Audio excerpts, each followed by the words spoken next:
Dear Harstem, Marauders are my nightmare. In most of my ZVT games, Marauders have countered so many of my pushes effectively and efficiently.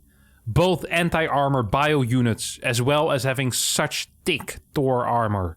They can heal from medevacs, they have stim, and they also have concussive shells that rip my banelings, roaches and ravagers to an oblivion.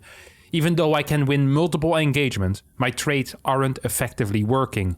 I may be a little behind in upgrades, but my macro allows me to closely remax and win trades. After switching to Mutas late game, I lose to a heavy bio transition of Mass Marine and Tank. Help me.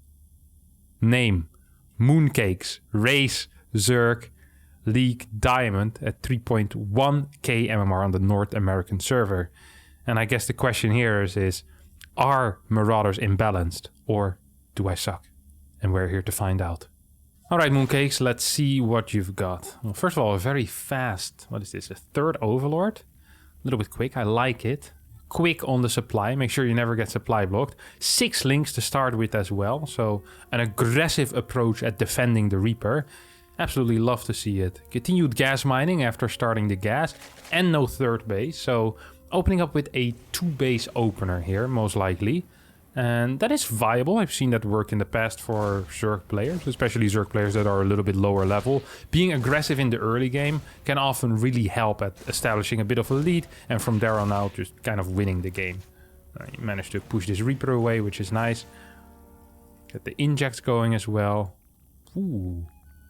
So I could be wrong on this, but from what I recall is that if you open up with a 2-base opener, is that your first injects should be inject. So your first 225 energy on the queens should be inject, and you should not get a creep tumor immediately. Because you have a lot of money to spend because you're saving 300 minerals. Because usually you get a faster hatchery here. So a little bit surprising, a little bit confusing. Could still just be a lot of queens in the early game and then something else. But right now Mooncakes is floating 440 minerals for no real apparent reason. That is a little bit surprising. A little bit confusing. Oh, layer goes down. Could be something like a Queen Lingnitus in my mind, at least, if we get another queen going. And there's still some gas mining as well. I don't really quite see what else this could be with such a fast layer. Okay, links go across the map for an attack. Take out 2 Marines and almost manage to kill a mule as well. Actually, we'll be capable of clearing the mule here. I think this was worth it, right? You clear a mule, maybe even get a second mule. Hop, 2 mules. Marines, good target fire as well here out of Mooncakes. That actually was fairly impressive. I like that. Now, behind this, something slightly less impressive happened, as we saw Mooncakes floating 800 minerals. Not really building anything. Now goes for a Roach Warren and a Baneling Nest at the same time, off of 2 base. A rare build order that I haven't seen before. And not the good type of rare build order. You know, sometimes, I'm not quite sure if you guys and girls know Pokemon cards a little bit, but with Pokemon cards, you have these cards, like the very rare cards, and you'll get them like once in every 10,000 packets or something like that, and they're very valuable. This build order is also very rare, but it's more rare that if you had a Pokemon card in one of these packets that had an employee giving you the finger and the sides are completely burned and a dog bit on the side as well, you'd open the packet and be like, hey, I've never seen this before, but I doubt it's going to be very valuable. Well, I kind of have to intervene here, as Harstem obviously has no clue about collectors or what they value. Most of you probably already know that misprints can skyrocket prices to infinity in some and often quite random scenarios. So a half-burned trading card that gives you the finger would probably easily be enough for you and your whole family to retire. Just check out this rare 1792 misprint penny that sold for a chill $2.5 million. Well, that obviously has to have been some kind of money laundering scheme. Who else would pay that much money for a single freaking penny? But in the world of cards, we also have this. Sometimes cards get punched out crooked or shifted, and while that usually decreases the price, sometimes it just raises them for reasons. Or look at this Dark Magician girl from Yu-Gi-Oh! With, and I quote, "a strain of hair where none should be." That is a pretty optimistic description for this small booger that was accidentally imprinted after a factory worker sneezed into the machine. But let's get back to our unknowing and innocent captain. It's the same with Mooncake's build order here. It looks rare, unique, and kind of exciting, and it might make for a good story to your friends, but I don't think it's going to win you too many games. The delayed hatchery for no reason into Roach Baneling. No Evo chambers, no gases, but a lot of money. And, you know, in this type of situation, when I see a Zerg floating 790 minerals, I think to myself, why not just build a macro hatch in this type of scenario, you know? If you can't spend your money, there's absolutely nothing wrong with just investing in a macro hatch. Don't be ashamed or embarrassed doing something like this. You might not have heard it before, but I think that is very important. Just, you know, spending your money is more important than saving it in the bank. There's no point for it to be in the bank. Money needs to roll, you know, and get the economy going. Stuff like that. All right. Another thing that actually interests me here is that we have a layer. There's a lot of interesting things here. Just from interesting thing into interesting thing. We have a layer, but no scouting whatsoever. We have a layer, and the only thing it's being used for is for quick roach speed. This is odd to see, because this Banshee is going to deal damage, despite there being a layer finished at like the 4-minute mark. And it's going to deal damage because there's no detection right now. This is another one of these rare situations. The Overseer gets built, and the Banshee already has 5, 6, 7 kills. It's probably gonna get a couple more if it flies to the natural as well, because there's nothing there. Mooncake's here is rather lucky that Patsy decided to not fly in towards the natural. Oh.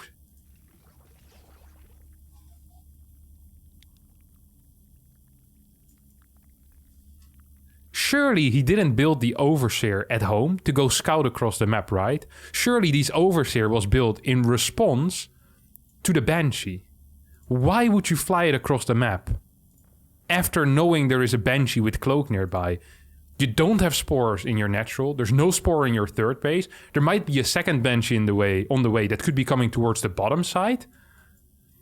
What level is this decision making? Honest to God, this is insane. The worst part is that it's actually going to work out and spot this Banshee. Now, I'm not worried that Mooncakes is actually paying attention to the minimap. And even though Patsy sends back this Banshee now to deal with this Ling run by, I still feel like Mooncakes hasn't quite realized it. He's also coming home to deal with these roaches, I guess. This game has been nothing short but insane so far, honestly. Absolutely mental game. The only thing that Mooncakes has done so far that is remotely close to being good is the creep spread. It's like in like an RPG game. Like you're playing your Elden Ring or whatever, and all your skill points are just being put in one single thing. It's the same here. And rather than picking decision making or macro or you know, just general thoughts, like having a brain, intelligence, I guess that would be called in an RPG. Instead, he put everything in creep, because the creep spread, honestly, is pretty solid. Like, I hate to admit it, but this looks pretty fine. Especially for this level. This is really good creep spread. Multiple tumors going at the same time. Queens are at the forefront of the creep. At the same time, though, I'm wondering, why are we getting an infestation pit and baneling speed while having 7 roaches and 0 evo chambers and being on 49 workers while mining 6 gases? I'm pretty sure that he took skill points away from intelligence in order to increase the creep spread. You know how it starts with 0, 0 everywhere, and then you have like 12 skill points to use. He put 12 skill points in creep, and then went -5 on intelligence to put 5 more in creep. So he currently has 17 on creep, -5 in intelligence, and still neutral on decision making and macro. Honestly, the money spending has been okay ever since the start. Like the first 5-6 minutes were terrible, but ever since then he's been spending his money pretty okay. Overlord speed, of course, definitely has the priority here over any type of carapace upgrades or range upgrades.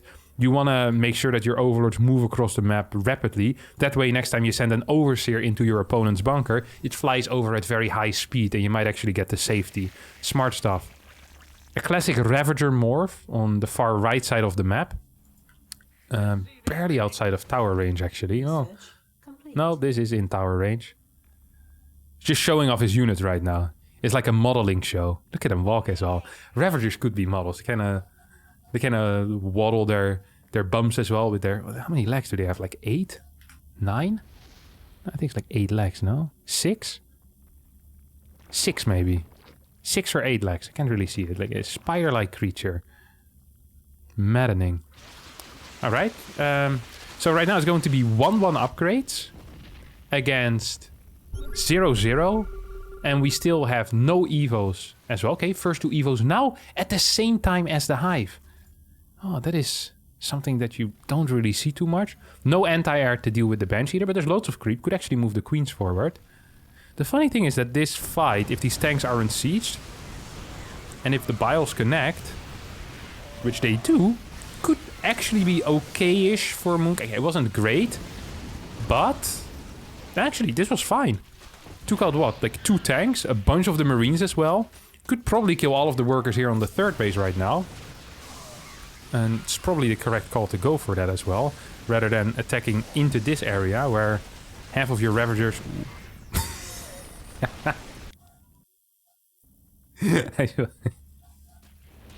This is the priorities of a man with -5 intelligence.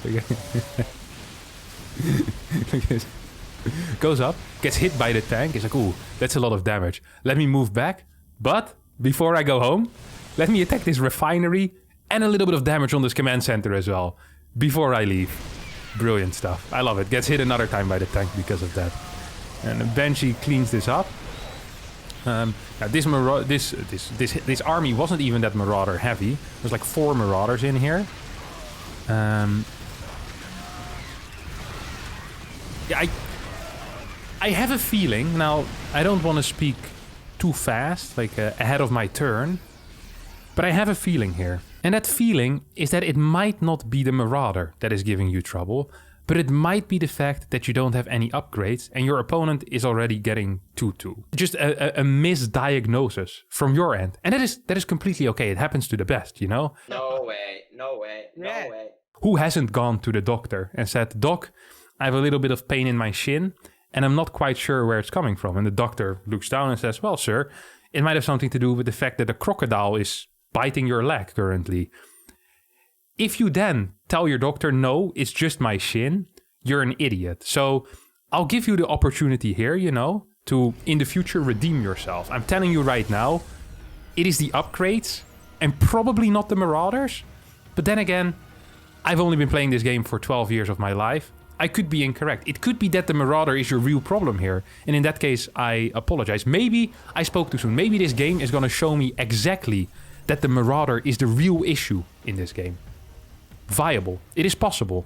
It's a viable theory. No way. But we'll have to wait. Adrenal glands before the melee upgrades. Or before any upgrades. Now, technically, this is a good choice because adrenal glands gives a 40% increase on damage output of links. So if you're building links, which you're not, this would be a correct call. Your army consists of roaches and banelings and legitimately 0 links. So you're getting an upgrade, a damage upgrade, your first damage upgrade in the game for a unit that you do not have.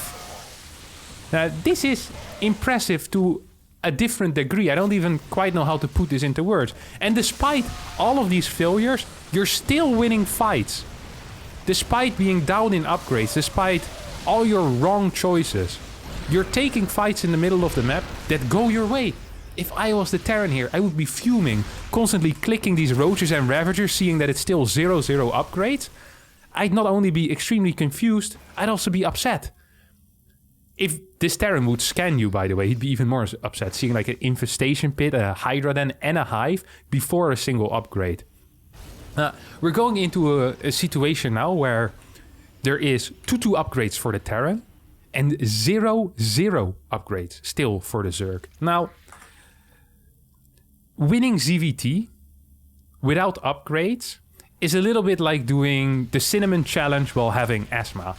It is technically possible, but there is a decent chance that you'll end up dying or at least hurting yourself a lot. And that's kind of what's happening here as well. Like, the upgrades are such an important part of the game. It is really vital. Like, it's one of the main things in StarCraft 2. Really, like, you have your general macro, like building units is very important. Building workers is very important. And then just below that, you're going to get the upgrades. It's like in your top 3 priority list, basically, with like workers and building units. It's right underneath. It's like forgetting the car while having a Formula 1 race, or not bringing your bike to the Tour de France, or forgetting your brain while going for an American driving exam. Although in that case, it might actually still work out. I've been into America a couple of times and I've seen the way that you guys drive. It's not pretty. It's really not that pretty. But yeah, it's important most of the time to have upgrades in your army. There's some cases in which it's not important, but here, this type of fight, I still think you probably wouldn't have been capable of winning it if you had 2-2 upgrades on this, but without any upgrades whatsoever, it's most likely just going to be completely impossible. Fighting outside of tank range, 2-2 versus 2-2, you might have actually been capable of fighting this army. Ultra Cavern at the same time as your 1-1 starts. And this is just so beautiful to me. You start range upgrades the moment you start transitioning out of roaches. Like, you start the range upgrades and you morph 41 banelings immediately. What a decision. The only upgrade you have right now is for the links, which you have 7 of. Tunneling Claw starts, despite you only having, what? 10 roaches left. I guess you're building 4 more. Spire, Ultra Cavern. Are we going all tech on 80 drones here? This is beautiful. You love to see it. Is there even Burrow? Yeah, okay, Burrow is here already. Haven't seen it used yet, but it definitely is here. This type of stuff is so hard to deal with, by the way, if you're down 4 upgrades. Like, drops are a freaking nightmare, honestly. Look at this. Actually, this is the entire army, so it might be capable of actually trading with this army. Especially if Biles also end up hitting, which they don't, but still. If the Terran attacks you right now in, honestly, the next 30 seconds, I think you're straight up dead. He could A-move with this army. Once again, nothing to do with the Marauders, more to do with the fact that you're down 4 upgrades. And that your army consists of a Ravager, Roach, 34 Banelings. Against 11 tanks and 19 Marauders and 21 Marines. This is attacking into a sieged up position. The moment siege tanks have better upgrades than your Roach army, usually you know you're going to be in a bad position. This was an absolute massacre. And also, once again, even if in this case you would have had similar upgrades, the reason why you would have lost this fight wouldn't be the Marauders, it would be the tanks. You're attacking into a sieged up tank army with mainly Roach Ravagers and Banelings that aren't being split. Like, yeah, of course you're gonna lose that fight. It was freaking 8 tanks firing simultaneously, pre-sieged up already, no split out of you whatsoever, no good flank, just one big row of attack. Like, yeah, it's not gonna work. They're gonna have to deal with the drops. You're lucky, by the way, your opponent didn't continue upgrading, because 3-3 should have been finished at this point. You would have been down 6 upgrades. The only thing that could have made this worse is if somehow your opponent would have gotten a sentry in his army and for Guardian Shield, so 2 extra armor upgrades, and used an anti-armor missile on your units. Then he would have been up, what is it? At 5, would have been up 11 upgrades, technically. That would have been, I've never seen that before in my life, mainly because Terran can't use Guardian Shield, they don't have sentries. But otherwise that would be pretty sick, and I would love to see that. Like 11 upgrades up. I'm pretty sure at that point the Marine can take out an Ultra as well. Love the Ultra Cavern, by the way. Seeing lots of use from it. Big building over here. I guess building Ultras into Marauders that have 6 upgrades more than you would not be brilliant. This is also one hell of a fight. 0-0 Mutas into 2-2 Marines with 6 Medevacs above it. Single control group, all of this as well. No Banelings being used. Despite the counter to the Mutas being Marines and the counter to Marines being Banelings. Now, another cool thing here is that the Muta is not a fighting unit, but it's a harassment unit. It's not supposed to be in an army and deal damage. It's supposed to kill workers, destroy turrets, maybe pick off a tank, maybe pick off a mine here or there. It's not supposed to be used as a straight up fighting unit against an army. It really is a very specialized role. If you're going to build Mutalisks, if you're going to invest a lot in Mutalisks, you need to use them how they're intended as well, by kind of flying around and trying to deal damage with them. You can also use them to kind of control the pace of the game and kill drops. This actually is a pretty okay fight. When you take out the space, One of the main reasons why this was an okay fight was because you only fought against a static structure and there was no army there to defend it. That definitely did help your case. Your opponent now decides to move out and probably is just kind of going to poop on your army, honestly. You have 0 upgrades on your Mutalisk. You do have Adrenal Glands and you have 6 links out. So I'm kind of curious to see what these bad boys are going to be doing. Sadly, without... Oh, they have 1 Carapace upgrade. I don't think the links even got to attack once. It's a good move command here as well. Kind of want to see that again. But maybe we can do it in slow motion. I wouldn't mind seeing that one in slow motion. Here we go. Hop. A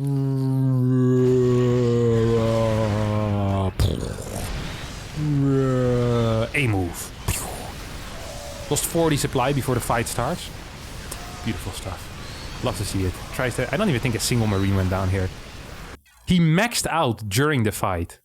Then you know you've had a good fight. If you start a fight with 196 supply and you end it with 200, life's gotta be great. Life actually has to be great in that case. Freaking Patsy. Playing a pretty decent game. Nice early game as well. I mean, I'm not even quite sure if I have to take this type of imbalance complaint form serious. It's obvious to me that Marauders had absolutely nothing to do with this win here for the Terran. The reason that the Terran won was A, because he had better unit composition, B, because he actually made upgrades. Not because he built more upgrades, but because he had upgrades altogether. You built no real attack upgrades until like 16 minutes into the game, or carapace upgrades. It's actually insane. Like, this is nothing. Like, it could have been anything. It could have been Marines. Like, you probably would have lost a mass Hellion at this point. Like, if Hellions or Hellbats have their blue flame and they have their +3 attack and +3 armor, I'm pretty sure they're going to be capable of beating Mass Roach as well. Like, your composition was bad, but also the fact that you had no upgrade makes it absolutely unplayable. This has nothing to do with the Marauder. This has nothing to do with imbalance. This has everything to do with you sucking. And that's just how it is. All right, that's going to be it for me today. Thanks all so much for watching. I hope you did enjoy it. If you did, don't forget to hit the like button, subscribe to the channel, and hopefully I'll see all of you next time for a new video. If you did enjoy it, don't hit the like and all that, and submit one in the form below if you believe that you have encountered imbalance on the ladder. Thanks so much for watching, and bye-bye.